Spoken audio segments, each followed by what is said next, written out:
Hayırlı ertə, яңа башланган отна ертәсендә сезне яңалыклар иҗат төркеме һәм мин Гөлназ Ибраһимова сәламлыйм. Безнең бүгенге чыгарылышта. Кыш бабай һәм кор кызы да шәһәр халкын котларга әзер.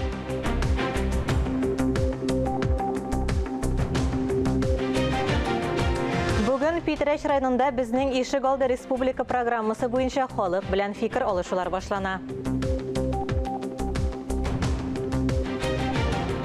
Казанда Шәрык базары беренче халыкара төрки эстрада фестивале ачылды.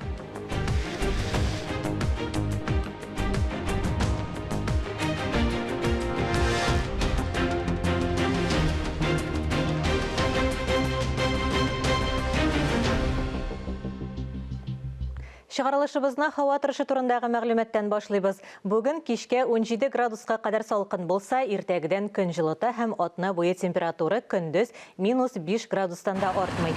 Якшәмбегә бөтенләй дә 0 булыр дип фаразлана. Календарьда декабрь ае икәнен исәпкә алсак, һава торышы климатик нормага тәңгәл килми.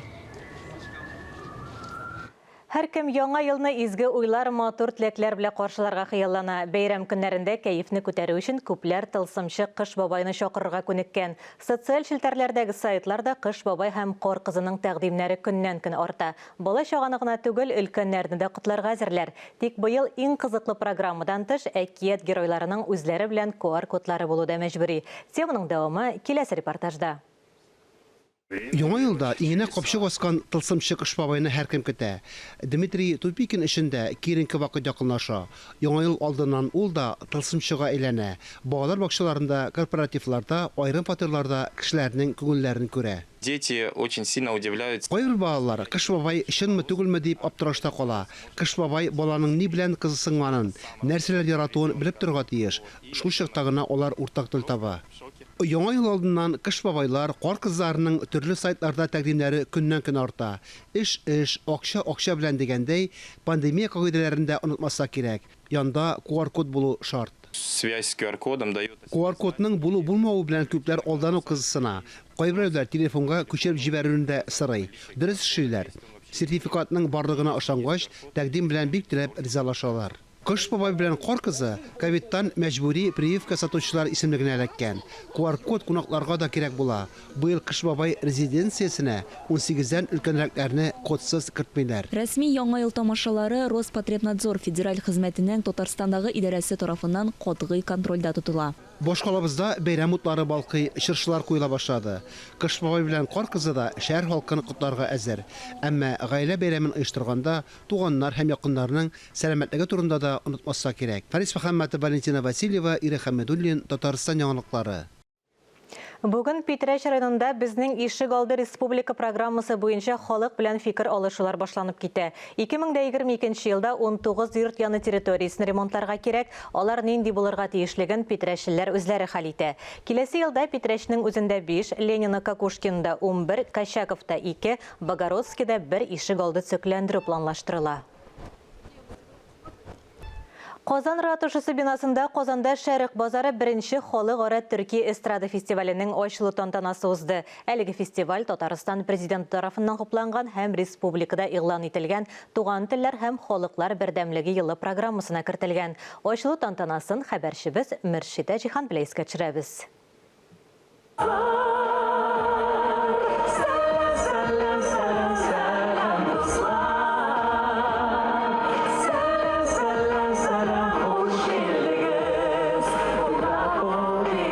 Шәрык базары беренче халыкара төрки эстрада фестиваленең гимны яңгырый. Ул махсус әлеге проект өчен иҗат ителгән.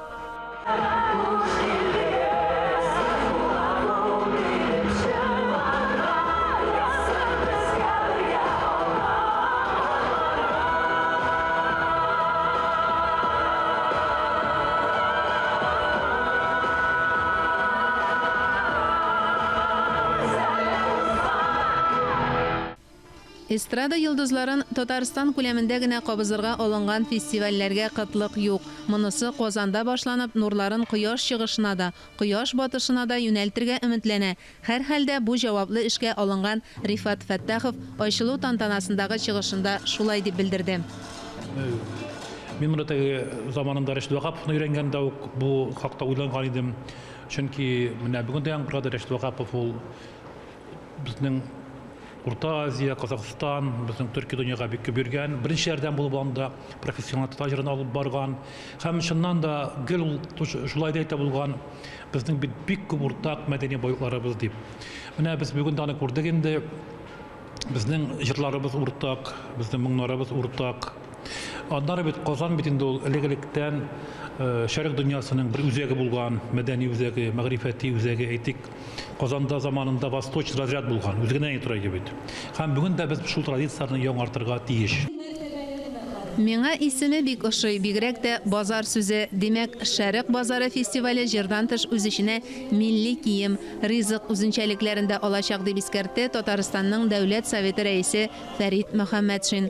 Чыгышының кереше өлешендә Татарстан Республикасы президенты Рөстәм Миңнехановның сәламләү сүзен укыды.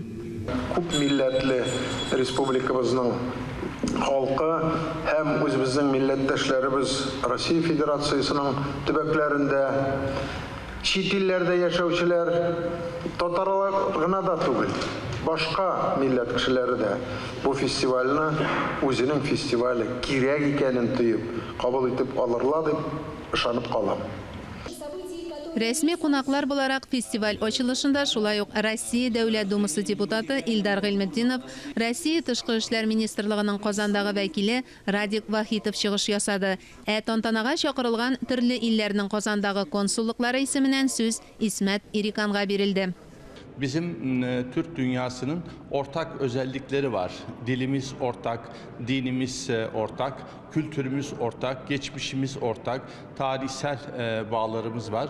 Bunları da ortaya çıkarıp günümüzde tekrar insanlara sunmak ve kendimizi anlatmak bakımından bu festivalin de ben çok önemli olduğunu düşünüyorum. Türkiye illərinin күренекле артистлары, Россиядәге тулы вәкаләтле илчеләре онлайн форматта сәламләде. Барысы да фестивальнең нәкъ менә Татарстан тәкъдиме белән гамәлгә куелып, Казанда үткәрелә башлавын хуплады.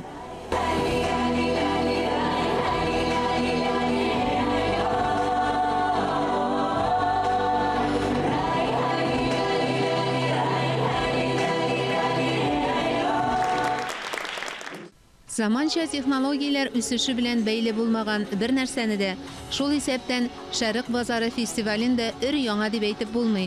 30 ел элек үк Славян базары оештырыла башласа, төрки илләрнең заманча эстрада җыры конкурсы буларак Turk Vision үткәрелеп килә. Шул Turk Vision фестивалендә катнашкан җырчылар Алина Шәрипҗанова, Айдар Сөләйманов Шәрык базарын тәкъдим итүдә дә катнашты.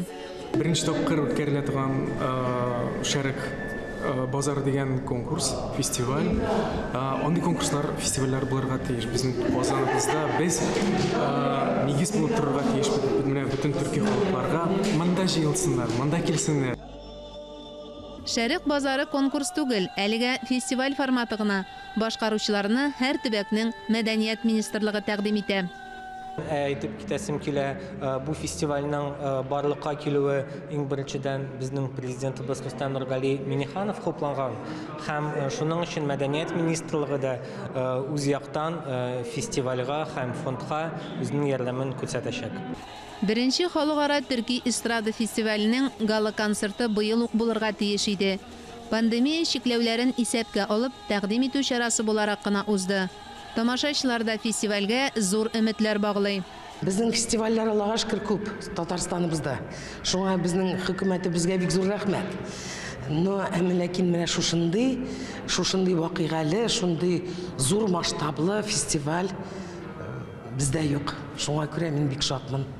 Рәхмәт сүзләремне әйтәсем килә Рифат Фаттаховка. Чөнки ул шундый зур чараны үзенә алып, шундый матур иттереп уздырачак дип ышанам.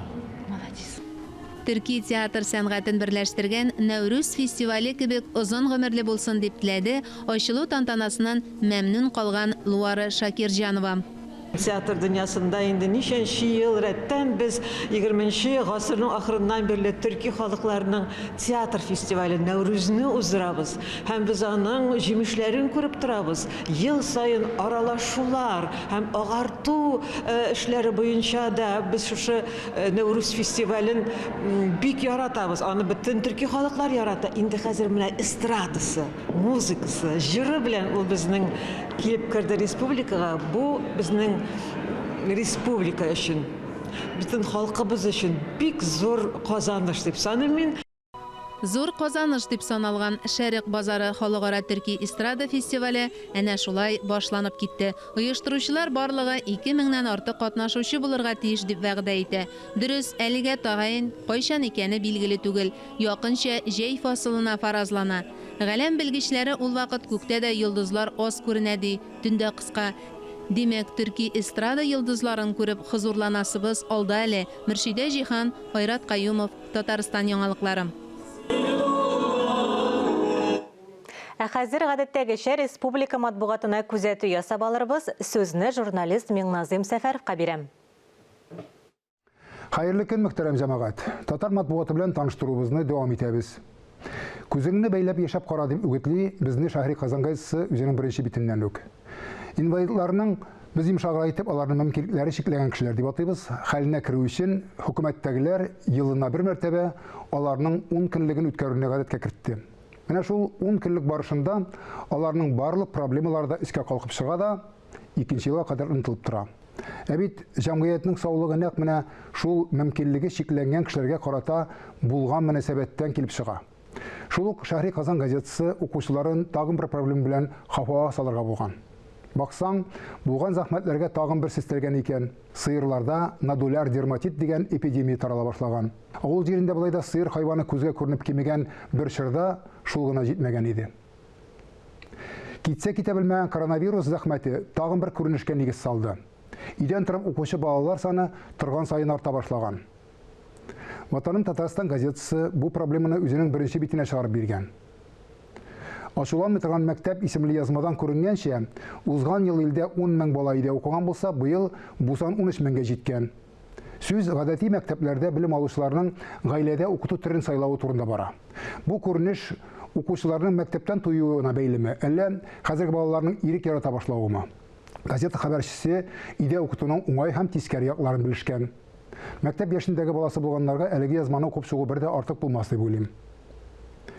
Газетаның сәяси күзәтүчесе Рәшит Фәтхрахманов безнең истән чыккан тагын бер вакыйга, моннан нәкъ 30 ел элек СССР дигән алагаем зур империяның таркалуына анализ ясаган. Үткәннәр өчен үкенү файдасыз эш дип яза автор. Сабак алу яхшырак нәтиҗә бирә. Без татарлар өчен ул елларда милләт буларак үсешкә зур мөмкинлекләр мәйдан ачылган иде. Ул потенциалны империя көчсез вакытта тулысынча файдаланып кала алмадык. Тарих спирали яңадан бетерелә һәм аның шул бөтерелешендә үткәндәге сабакларны искә алырга иде. Чыннан да, алам дигән кеше өчен сабак бүген һәр адымда. Хәзер журналларга күчик. Идел яшьләр журналы тышлыгына күп санлы җырлаучылар һәм җырчылар арасында аерылып торган Илгиз Мөхәддинов дигән яшь җырчының фотосурәтен биргән. Илгиз татар җыр сәнгатенә әзерлекле булып, үзе турында белгертеп килеп керде. Аны гади концертларда да, академик кичәләрдә дә, төрле музыкаль проектларда да, яшьләр чараларында да еш күрәбез. Кыскасы, исегездә калдырыгыз. Филус Каһиров изенә басып килүче талантлар бар, һәм шундыйларның берсе Илгиз Мөхәддинов. Субханалла дейик. 19 яшьлек Коръан хафиз изге китапларны яттан белүчеләрне шулай дип атыйлар. 6 тел белүче мөфти хәзрәтнең шәкерте Сәйид Камал Сиенов турында укыганда да субханалла дими булдыра алмыйсың. Сәйид Камалның әтисенең тамырлары пәйгамбәрбез Мөхәммәдкә, аңа Аллаһның сәламе булсын, барып тоташа икән. Бу нәселдә ир балаларга исем кушканда пәйгамбәрләрнең буын дәвамчысы булуын белдереп Сәйид дигән өлешендә стиләр икән. Яшьләр журналында әлегеләреннән калада кызыклы мәгълүматлы язмалар байтак басылган. Казан утлары журналының декабрь саны кышкы озын кичләрдә аерылмыйча укый торган әсәрләргә бай килеп чыккан. Алар арасында Айгөл Әхмәт Галиеваның Бик повести, Асия Юнусованың Хатыннар сүрәсе баяны, Шәмсия Җиһангированың Кышкы бер төн хикәясе дә бар. Журналдагы танылган тарихи шәхесләребез турындагы язмаларын да бер төндә укып чыгарлык. укудан һәм фикерләүдән аерылмасак иде дигән теләктә бүгенгә сезнең белән саубуллашам. Исәнлектә күрешик. 7 көн эчендә кино проектында катнашучыларга Казан турында фильм төшерү өчен бер атна вакыт бирелә. Татарстан башкаласында бүген халыкара кыска метражлы фильмнар проекты старт ала. Ул чит ил режиссерлары тарафыннан төшерелгән кыска метражлы фильмнардан гыйбарәт. Аларны әзерләү өчен Second Unit технологиясе кулланыла. Ягъни режиссерлар видеоконференцияләр уздыра, биремнәрне Казаннан җирле операторлар төшерә. Командалар саны 10 нәтиҗәләр 20 декабрьдә ясала. Иң яхшыларын халыкара фестивальләрдә тәкъдим итәргә ниятлиләр. Яңалыклар чыгарылышын дәвам итәбез алдагы минутларда. Иделем Акчарлыгы конкурсы яшьләрне иҗатка ничек итәрә? Актуаль әңгәмә сәхифәсе. Татар шигърияте һәм аны яңадан аңлауга багышланган уникаль тамаша нидән гыйбарәт?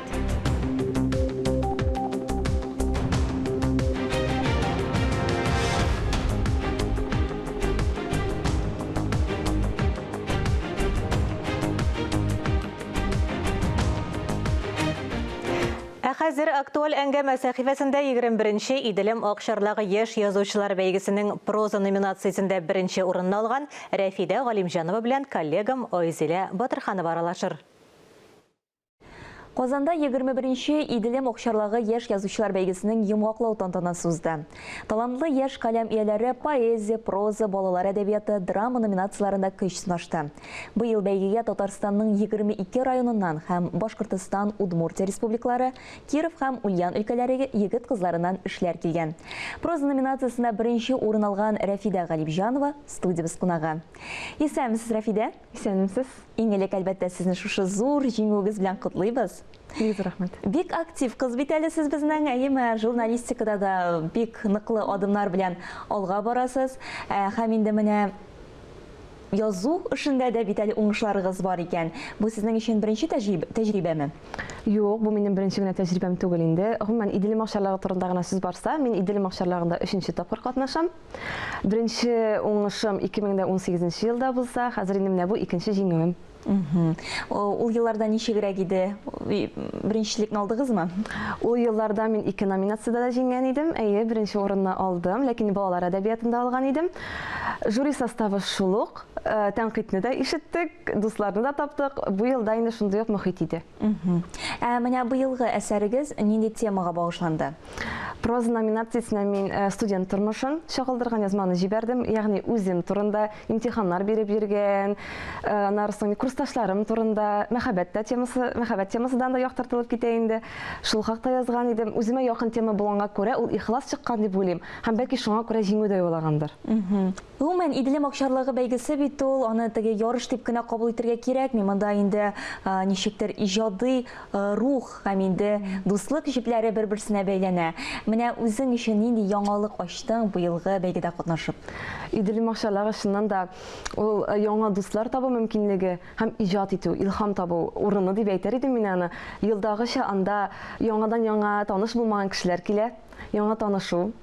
Мин нинди яңалык алдым дигәндә, әлбәттә инде яшь язучыларның иҗаты белән таныштым. Шул шигърият мул, проза мул, драма әсәрләре мул, шуларны иҗат итүче үземнең яшьтәшләремне таптым һәм без бүгенге көндә дә аралашып торабыз. Икенчедән мин мастер-классларында аерылып тора. Анда мастер-класслар да уздырыла. Һәм анда кунакларның, ничек дип әйтим, алар икенче яңалык алып киләләр безгә. Яңа иҗади очрашулар әзерлиләр. Менә шул ягы белән дә аерылып тора иде. Менә син бит инде яшьтәшләрең белән аралаштың. Алар нинди темаларга иҗат итәләр? Анда ничек дип мәхәббәт темасы. Һәр вакыт әйеме? Мәхәббәт темасы күп. Гомерлек тема булып кала бирә, әйеме? Аннан анда нәрсә дин. Дин темасы да бар иде, менә шунда әйтеп үтәргә кирәк. Әхлак, тәрбия дә бардыр инде. Гаилә темасы бар иде, һәм тагын берсен әйтеп узасы килә. Менә хәзерге яшьләр, шуңа игътибар иттем, хәзерге яшьләр күбрәк караңгылык турында, менә авыр вакыйгалар турында уйлыйлар. Менә шул хәрәкәт мул, якын кешеңне югалту, сөйгән ярыңны югалту, аерылышу, менә шул хакта да бар иде. Тетрәндерә торган язмалар да бар иде анда. Димәк, инде оптимистик рухтагы әсәрләр Аз иде. Читкә китеп бара. Рәфидә, без инде менә әйтеп киттек, син бит инде журналистика буенча, журналистика факультетында белем аласың, әйме? Һәм менә шушы ике юнәлешне бергә алып бару, ягъни да журналистикада мәкаләләр язу һәм инде менә мондый зур күләмле чәчмә әсәрләр иҗат итү, ул бер-берсенә комачауламыймы, ничек менә вакытны дөрес бүлә белергә кирәк икән? Минем иң төп илһам чыганак ул авыл. Һәм мин ялларда авылга кайткач хикәя язам. Мәкалә язмыйм, журналистикадан читкәрәк китеп торам, ә күбрәк менә шул проза өчен инде үземнең күңелдә йөрткән хисләрне менә кагазга төшерәм дип әйтәсе килә, уйларымны. Һәм шуңа күрә берничек тә бер-берсенә комачауламыйлар, кисешмиләр алар икесе минем өчен ике дөнья. Мин мәкалә язганда инде кирәк дип язасың бит инде ул материалыңны, ә монда рәхәт дип язасың. Менә укучыга кызык булсын, үземә кызык булсын. Рәхәтлек тудыра ул күңелдә, менә шуның шул хис өчен язасың аны. Ярый, бик зур рәхмәт, Рәфидә, әлбәттә инде сиңа алга таба да уңышлар теләп калабыз. Хөрмәтле телевизор караучылар, ә без яңалыклар чыгарылышын дәвам итәбез.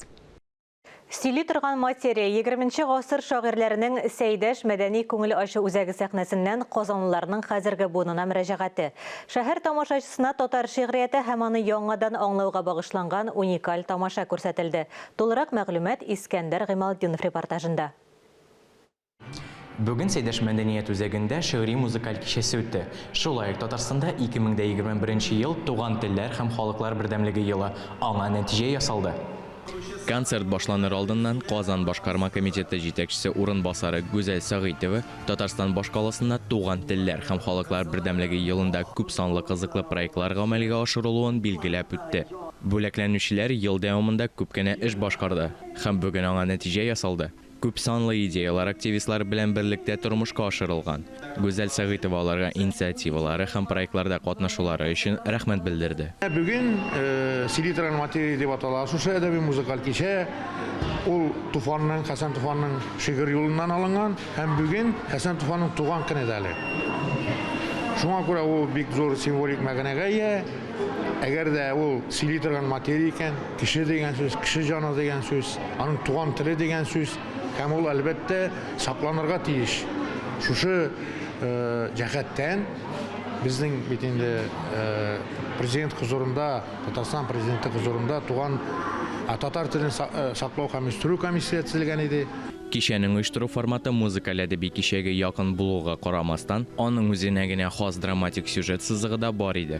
Шигырьләр тупламасы аерым бүлекләр хасил итеп, алар музыкаль композицияләр белән чиратлашып барды. Татар шигъриятының матурлыгын тирәнрәк аңлау мөмкинлеген биргән концертны башкала тамашачы бик җылы кабул итүне озын-озак алкышлардан да аңлап була иде. Искәндәр Гыймалдинов, Таһир Хәсәнов, Татарстан яңалыклары. Әлеге сәгатькә шундый яңалыклар иде. Берничә минуттан эфирыбызны хәерле көн Татарстан тапшыруы дәвам итә. Студиябезнең кунагы төзүче Динар Минәхмәтов. Ә без яңалыклар иҗат төркеме сезнең белән бүгенгә саубуллашабыз. Ковид вирусына каршы прививка сатуны кичектермәгез, үзегезне һәм якыннарыгызны саклагыз. Сау, сәламәт булыгыз.